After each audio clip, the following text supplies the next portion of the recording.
Hello નમસ્કાર વિદ્યાર્થી મિત્રો, ધોરણ 10ની અંદર આપણે ગાલા પ્રયોગ પોથીનું સોલ્યુશન કરી રહ્યા છીએ વિદ્યાર્થી મિત્રો।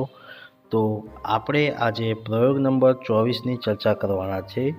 તો વિદ્યાર્થી મિત્રો, પ્રયોગ નંબર 24 હેતુ વિદ્યુત ચુંબકીય પ્રેરણની ઘટના સમજવી। તો સૌથી પહેલાં આપણી પાસે છે સાધનો: ગજ્યો ચુંબક, તાંબાનો તાર, ગેલ્વેનોમીટર, લોખંડનો સળિયો। તો વિદ્યાર્થી મિત્રો, અહીંયા જે આકૃતિ બતાવી છે એ આકૃતિ પ્રમાણે અહીંયા આપણે આકૃતિ દોરવાની છે। તો સૌથી પહેલાં આપણી પાસે આકૃતિ છે પ્રયોગ પદ્ધતિ। તો પદ્ધતિની અંદર ઘણા આટાવાળું તારનું એક ગૂંચળું AB લો।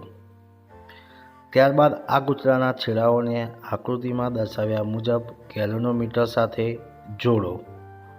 એક પ્રબળ ગજ્યા ચુંબક લો, તેની ઉત્તર ધ્રુવને ગૂંચળાના છેડે B તરફ ગતિ કરાવો અને B આગળ સ્થિર કરો। હવે ચુંબકના ઉત્તર ધ્રુવને ગૂંચળાથી દૂર તરફ ખેંચી લો।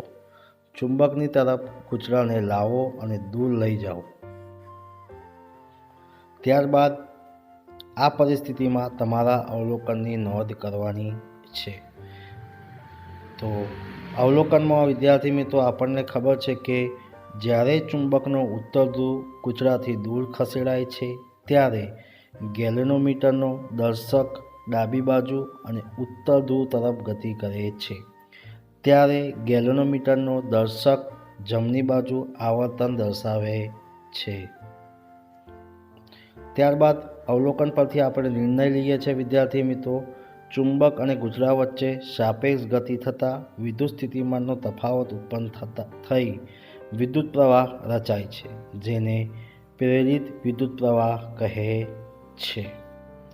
ત્યારબાદ વિદ્યાર્થી મિત્રો, પ્રયોગ આધારિત આપણે પ્રશ્નોના જવાબની ચર્ચા કરવાના છે। તો સૌથી પહેલાં આપણી પાસે છે વિદ્યુત ચુંબકીય પ્રેરણની ઘટનાની શોધ કોણે કરી હતી? તો જવાબ છે વિદ્યાર્થી મિત્રો, ફેરેડે નામના વૈજ્ઞાનિકે। બીજો પ્રશ્ન છે, પરિપથમાં પ્રેરિત વિદ્યુત પ્રવાહની દિશા જાણવા માટે કયા નિયમનો ઉપયોગ થાય છે? તો જવાબ છે ફ્લેમિંગના જમણા હાથનો નિયમ, એટલે કે ઓપ્શન બી છે। ત્રીજો પ્રશ્ન છે, નીચેના કયા કિસ્સા માટે લૂપમાં પ્રેરિત વિદ્યુત પ્રવાહ નહીં મળે? તો જવાબ છે વિદ્યાર્થી મિત્રો, ઓપ્શન ડી, લૂપ અને ચુંબકને સમાન ઝડપથી એક જ દિશામાં ગતિ કરવામાં આવે ત્યારે। ચોથો પ્રશ્ન છે, વિદ્યુત ઉર્જાને યાંત્રિક ઉર્જામાં રૂપાંતર કરવા માટે કયું સાધન વપરાય છે? તો જવાબ છે વિદ્યાર્થી મિત્રો, વિદ્યુત મોટર। બીજો પ્રશ્ન છે, નીચેના પ્રશ્નો એક બે શબ્દોમાં ઉત્તર લખો। તો પહેલો જ પ્રશ્ન છે, યાંત્રિક ઉર્જાનું વિદ્યુત ઉર્જામાં રૂપાંતર કરતું સાધન કયું છે? તો વિદ્યુત જનરેટર છે।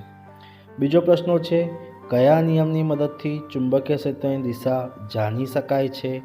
તો જમણા હાથના અંગૂઠાના નિયમની મદદથી ચુંબકીય ક્ષેત્રની દિશા જાણી શકાય છે। ત્રીજો પ્રશ્ન છે, ચુંબકીય ક્ષેત્રમાં રહેલા વિદ્યુત પ્રવાહ આધારિત તાર પર બળ લાગે છે તેવું સૌપ્રથમ કયા વૈજ્ઞાનિકે સૂચવ્યું? તો જવાબ છે વિદ્યાર્થી મિત્રો, એમ્પિયર નામના વૈજ્ઞાનિકે સૂચવ્યું।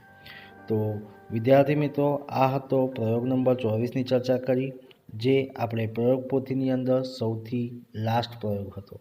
તો વિદ્યાર્થી મિત્રો, આપણે કુલ 1થી 24 પ્રયોગોની ચર્ચા કરી। તો વિદ્યાર્થી મિત્રો, આ વિડીયો તમને ગમ્યો હોય તો લાઈક કરજો, શેર કરજો અને કમેન્ટ કરજો, અને જો ચેનલને સબસ્ક્રાઈબ ના કરી હોય તો સબસ્ક્રાઈબ કરવાનું ભૂલતા નહીં।